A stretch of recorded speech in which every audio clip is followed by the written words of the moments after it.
The Zoom goddess said the recording has started. All right. With that, I am so happy today to have Holly Duckworth, a mindfulness expert who you may have heard of, but I've known her a long time. And I'm hoping some of her mindfulness today will rub off on me as I really like to start my day being mindful, but it's not always possible. But I always start it with a cup of Java, and that helps a lot. But the Cinderella CEO on Air podcast has now been in existence for about 5 years, a little over 5 years actually. And what we do is we bring together a community of people who connect with each other, but also connect with our speakers, our guests. And we pivoted during the pandemic, Cinderella to CEO, to offer a curriculum, the community, of course, and executive coaching. And so Holly and I have reconnected again without ever really losing touch. But we thought, let's get together and talk about mindfulness and do some things together. So we'll talk about that a little bit too. But first of all, I just want to welcome Holly Duckworth from Colorado, who's living in Colorado right now. Welcome, Holly. Hello, Carrie. It's great to see you. Thanks for having me. Well, thank you so much. And I'm going to give a little bit of your background if that's okay. Of course, go for it. I've been on your website, hollyduckworth.com. Of course, you and I know each other from your work at MPI, Meeting Professionals International. I want to talk a little bit about that. You were named Woman of the Year by Smart Meetings Magazine. That's incredible. I want to know what that took. Like, how did you? There's a lot of women in the world, and you're Woman of the Year. Wow, you gotta. We really want to know how that. I'm not surprised, but really and truly, I think you must have made, and I know you have done this, but you've gotten the attention of the meetings industry because you've made an impression on an industry that is typically in a hectic place all the time. Meeting professionals have lots to juggle. So I want to hear more about that. You are a workplace mindfulness facilitator. You've written several books. You're even a certified virtual presenter. That's pretty incredible. And one of the things that I took from your website that I hope you'll address is that our world has become mindless. And talk a little bit about that because leadership begins, as you say, with visionary questions. I want to lead with the fact that, and we just talked a little bit with some of our guests who are on the podcast.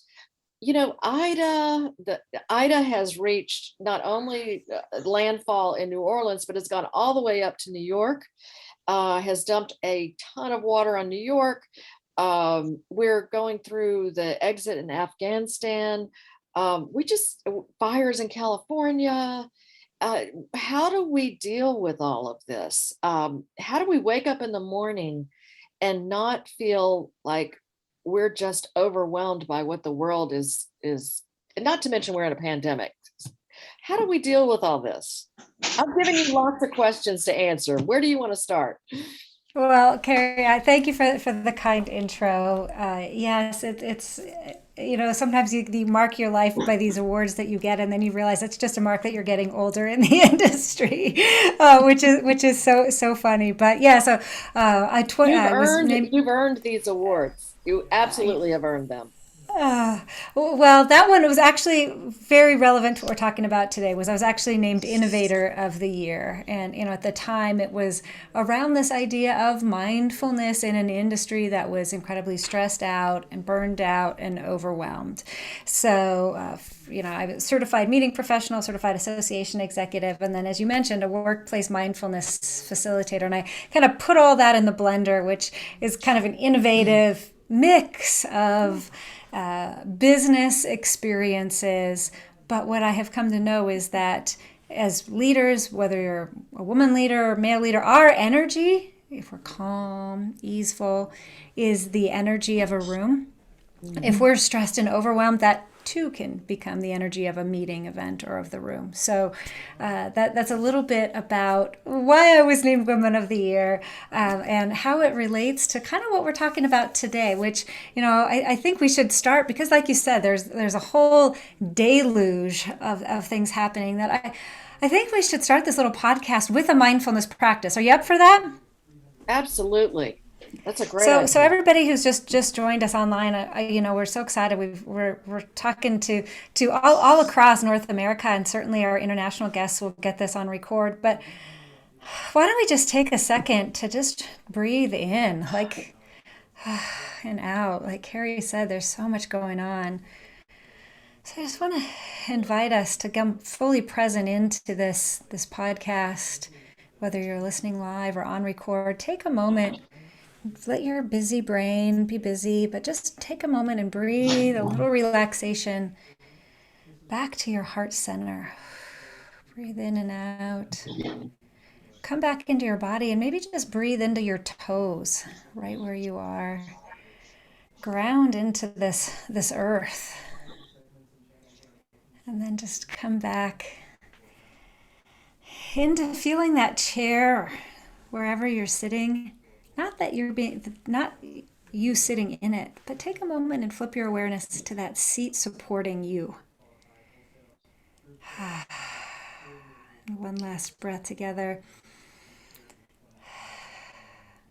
This is just a little micro mindfulness practice that when we center ourselves to ourselves, Carrie, and then we center this group, although we're meeting virtually, I think it just brings us back to the remembrance that no matter what busyness, all those things you listed off are going on in the world, that there still is a center that we can create personally and professionally, that we can go forward, know what work is ours to do and what we should be letting go. And for a lot of people, that's an innovative thing. But thank you, everyone, for joining us, and just that little mindful breath back into Well, center.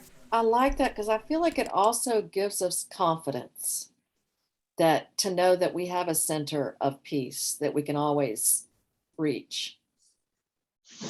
Absolutely. I think that's so key right now because so much is changing so rapidly that just that remember our breath, remember, we are connected to wisdom, to resources, whether that's picking up the phone and calling a friend like Carrie called me, or, calling an aunt or an uncle or a friend or or a sponsor, whatever it looks like for you, that now is a really powerful time to remember. And this podcast is such a great example that we are connected.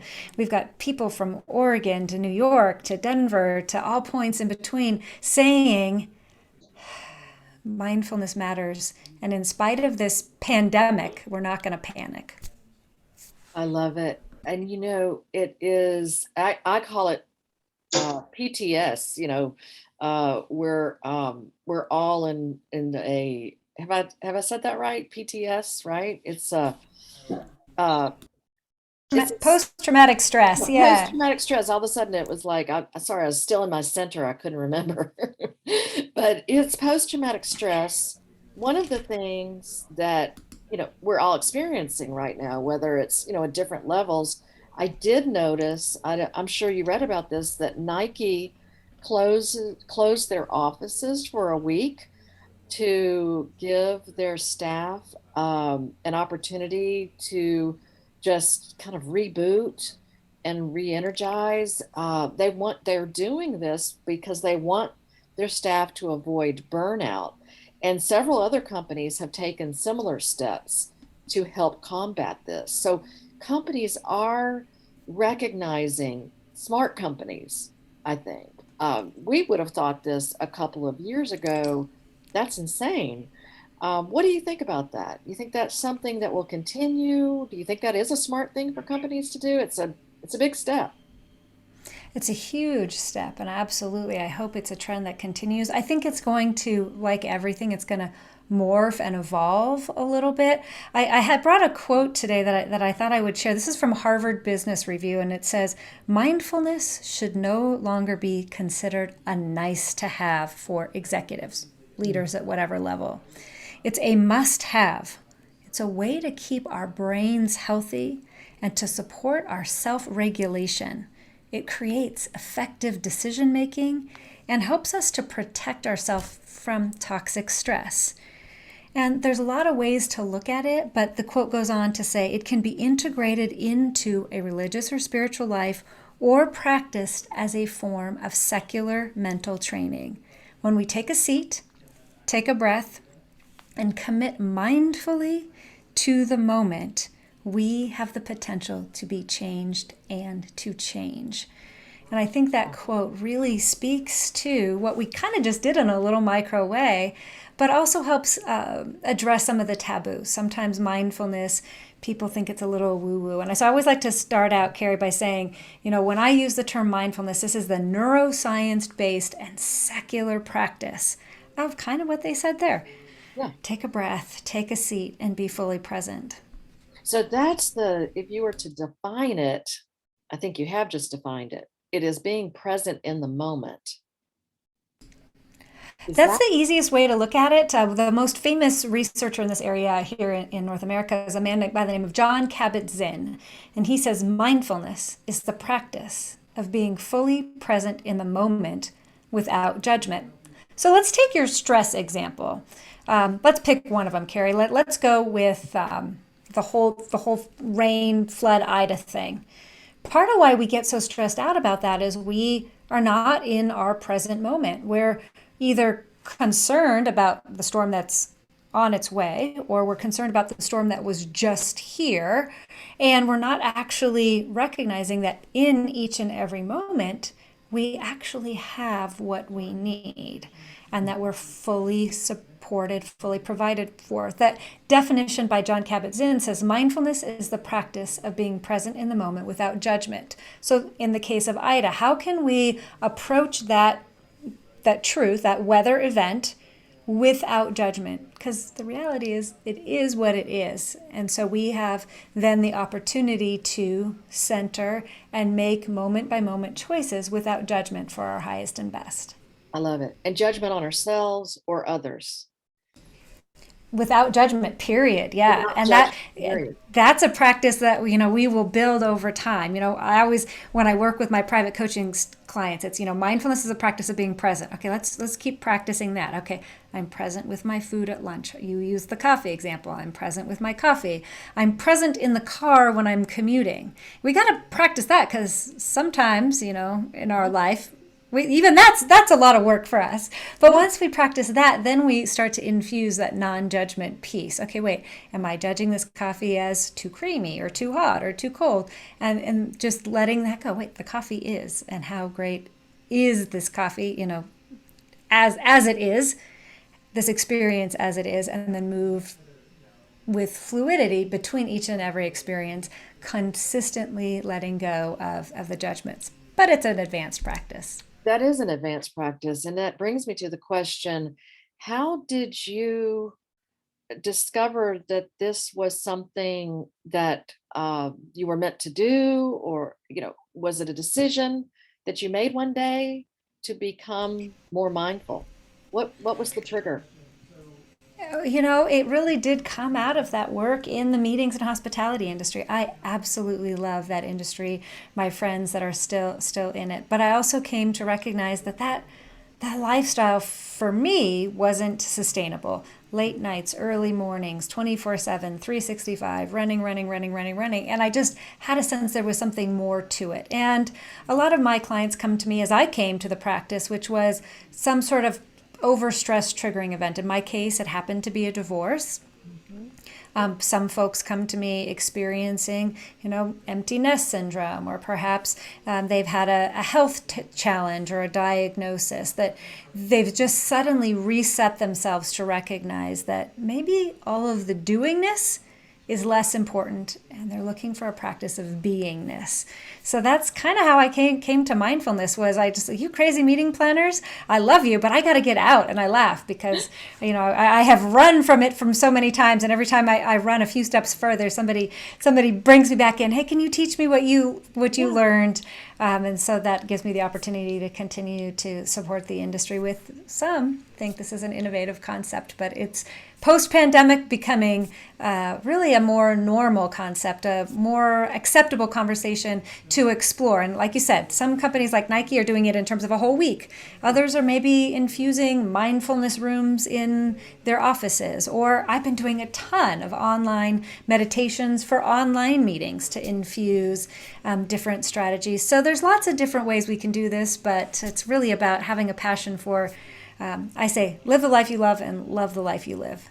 I love that. Literally, I love that.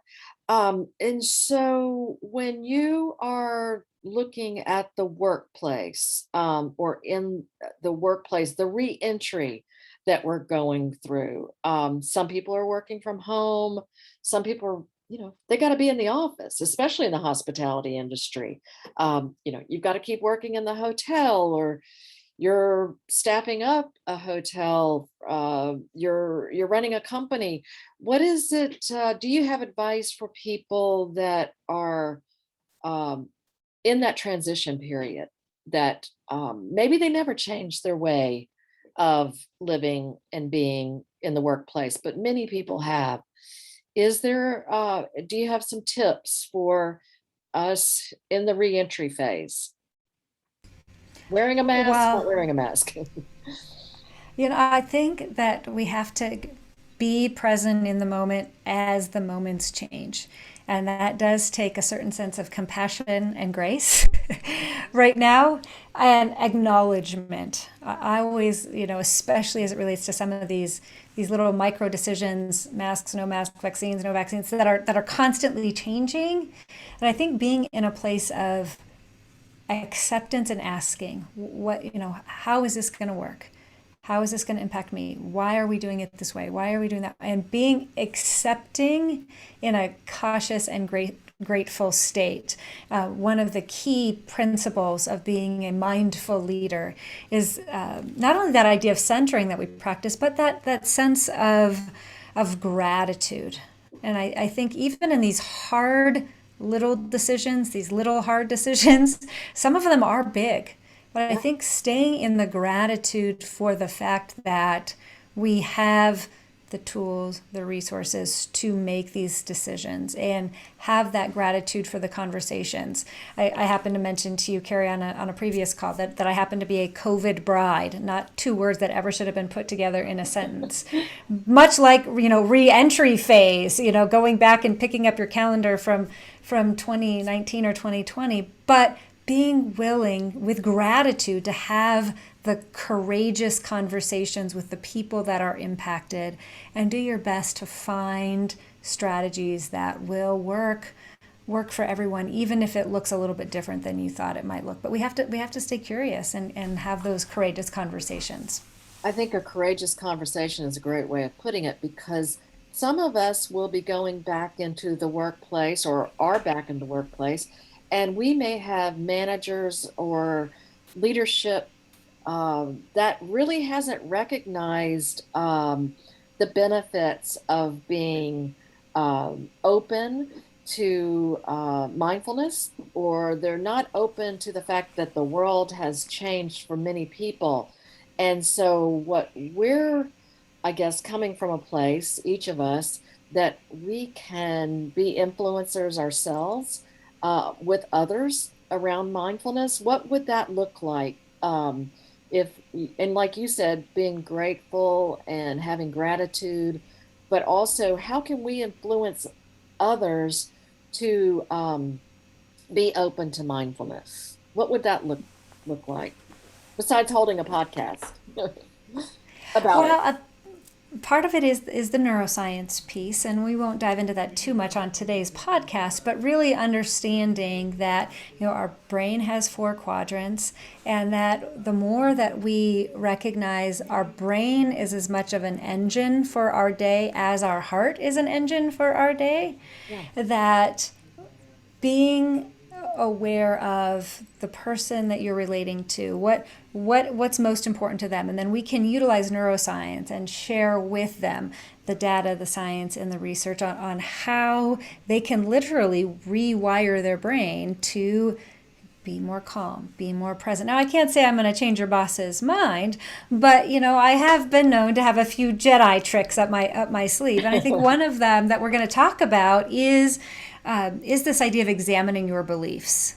Mhm. Because what I've known, the more I practice these tools, is it really is done to us as we believe. So, one of those questions around the re-entry phase is, do you believe you have to go back the same old, same old? And if you do, then you're just naturally going to slip into that routine. But we do an activity called Belief 1.0, Belief 2.0, and we look at, what do you want to believe? And if you look at that word believe, you play with it a little bit, it becomes be alive. Hmm. So now, as we're rebuilding, reimagining our post pandemic life, what is it that we want to believe? And how can we have those conversations with peers, subordinates, bosses, that we can get clear about what we believe and how we may infuse those beliefs from a secular position to create workplaces that allow you to be more present.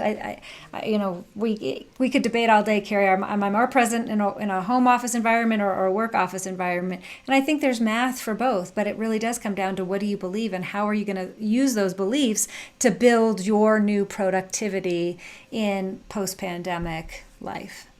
Oh, so well said. I'm so excited, and I know some people on the call may know about this already, but that you've agreed to offer a course through the C to CEO platform, the Cinderella to CEO platform curriculum. We will offer a course with Holly teaching beginning in October. It will be 5 sessions. The working title right now, and let me make sure I have it. Holly and I are just about to finalize the title, but how to master mindfulness and be a productive leader in today's economy and social climate. That's a long title, but we have 5 sessions. I think that captures it for right now. We'll post it on the website next week, so that we'll have about 3 weeks prior to the class starting, where people can enroll. They can go to cinderellaceo.com and enroll in the class there. I'm so excited. Can you talk a little bit about what you have planned for the course? I think you're muted all of a sudden. I don't know why. Hopefully, This builds off the work that I've been doing for so many years. We're offering these things called the Chaos to Calm Challenge, and they're 5-day micro classes. Well, this takes each of those 5 modules and makes them a 90-minute program where we get the opportunity to really unpack each of these practices a little bit more, learn about the neuroscience of mindfulness, learn about ways to apply it. You can hear my passion about mindfulness, because what I've learned is mindfulness doesn't just increase your peace. When you increase your peace, you can increase your sales. And we have one module that we're going to go through about intention setting and trust and how you infuse that in your business. Mindfulness improves your customer experience and your employee experience. And on one of these classes, we're going to go through this whole idea of creation and creating your own vision, your vision for yourself, your vision with your customers. So each module walks us through a mindful practice, the neuroscience, and the application to business. And then, of course, Carrie, we love our community, and it's going to give us some time at the end of each of these to explore, is this working? How is it working? Is it not working? So not only do you get to learn from me, but you get to learn from your peers about how we're not just talking about mindfulness, but we're actually living it out into the world in this laboratory for the 5 weeks of the course. I love that. I think to connect with other mindful people, that support system, and to have you leading the course, I'll help facilitate, of course, as well. But being avoiding burnout, I think to have an opportunity to take classes with you on mindfulness, to stop the burnout before it happens, because we'll be going into a whole new year in 2022 that, hey, we're not, that's where my anxiety comes in, right? I'm trying to stay mindful in the moment, but I can't help it. I'm going to be thinking about 2022. And actually, that's I guess, a question I'd like to end on is when you're staying in the moment, but you need to be a visionary. You do need to think. I think I need to. Let me put it that way.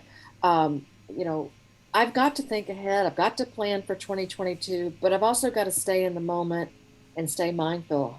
How will the course and what do you recommend?